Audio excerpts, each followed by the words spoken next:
So he borrowed a lot from the Jewish Bible in trying to appeal to the Jews of Medina. So he went to Medina and he tried to preach his gospel to the Jews. But the Jews refused to accept him. The Jews said, no, we believe in our Bible, we are Jews, we want to maintain our Bible, and we're not going to accept you as the last of the prophets.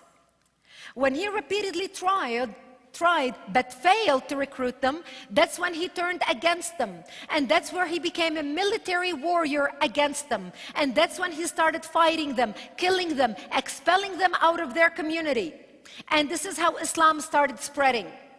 And as Prophet Muhammad took over Medina and later went and conquered Mecca, his own city, he started spreading Islam out of Arabia. And for the next 300 years, Islam started spreading all over the continent. And as they spread, they conquered tribes, Jews and Christians, and subjugated them into Islam. And under Islam, Jews and Christians became second-class citizens or dhimmi under Islam. They were allowed to stay alive if they did not want to convert to Islam, but they had to pay the jizya or the protection tax in order to stay alive as a sign of their humiliation. So in a ceremony once a month, the Jews and the Christians would gather downtown, and the Jew had to kneel on his knees and hand his jizya, whatever the goods were, the taxes that he was handing to the mullah, in his hand, and the mullah would grab the Jew by his beard and hit him on his chin as a reminder of his subjugation, and he would take his money. And in many areas, Jews and Christians were given a necklace, a receipt to wear to show that they have paid their protection tax and as a sign of their humiliation. Jews and Christians were not allowed to build churches. The Jews were not allowed to blow their shofars. The Christians were not allowed to ring their church bells. They were not allowed to pray loud. They were only allowed to pray in their homes silently. The belt that you see Christians wear, you men who are wearing belts, that was an Islamic invention for Jews and Christians to identify them in their attire when they walk outside on the streets.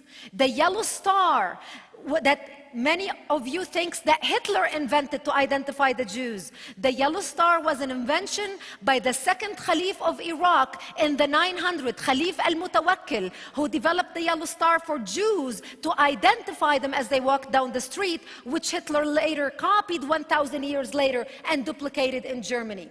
This was not a Nazi invention, this was an Islamic invention.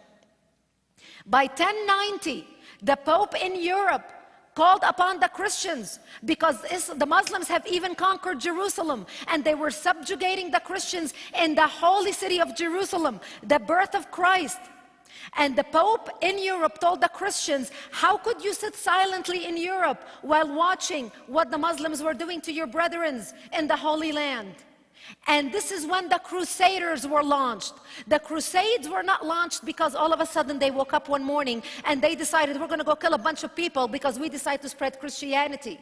The Crusaders were launched as a response to Islam in order to go defend and protect Christians who were subjugated under Islam and to liberate the city of Jerusalem.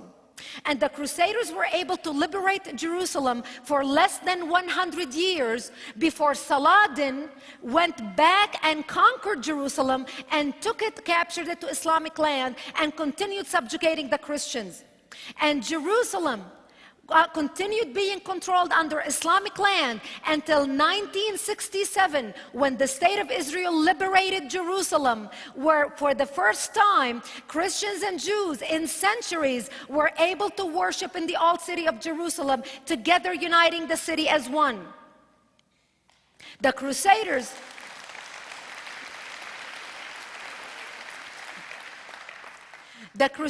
fought Islam for 300 years and failed miserably. They could not win against Islam.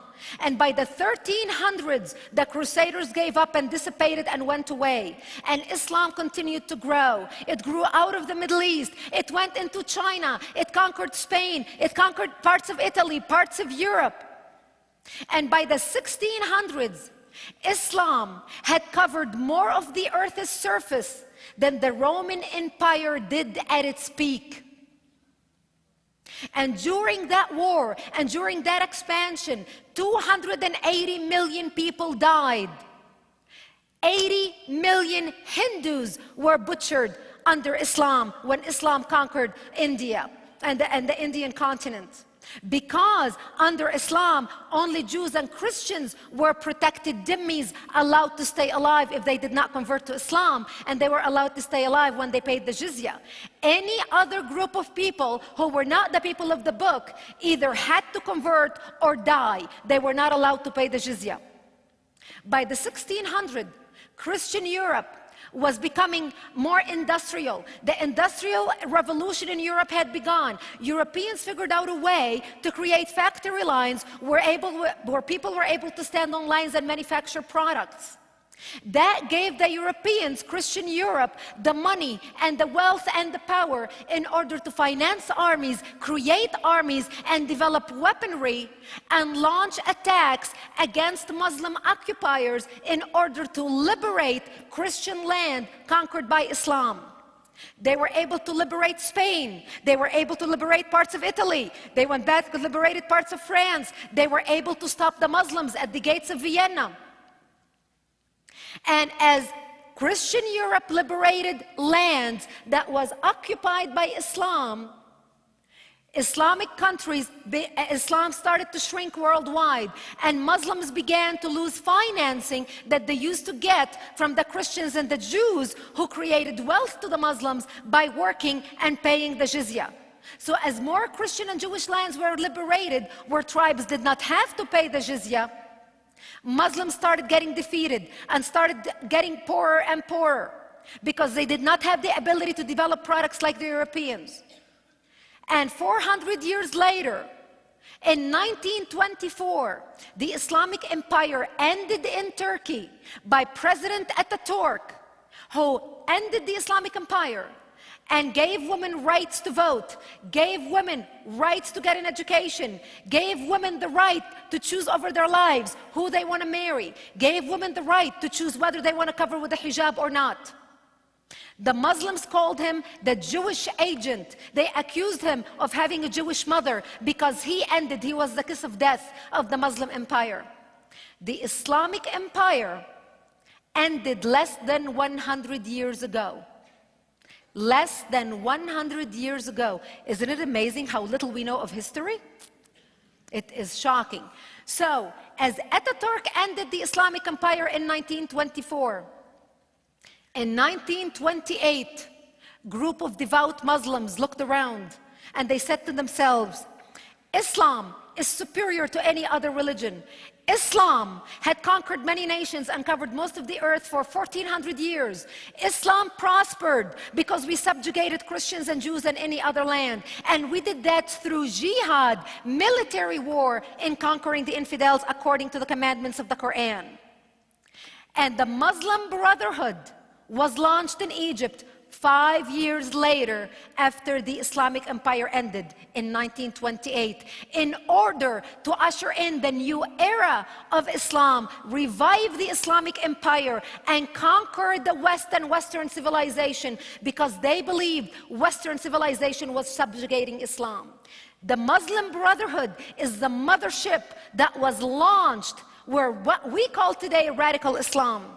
The Muslim Brotherhood has 70 offshoot terrorist organizations spread throughout the world. Al-Qaeda and Hamas are an outburst of the Muslim Brotherhood. Ayman al-Zawahiri, the second man of Al-Qaeda, was a leader of the Muslim Brotherhood in Egypt. So, those who tell you that radical Islam today is just little extremists because they are upset with us because of our foreign policy need to learn history in order to understand why radical Islam is on the march today. What they are trying to do is take back what they believe was rightfully theirs.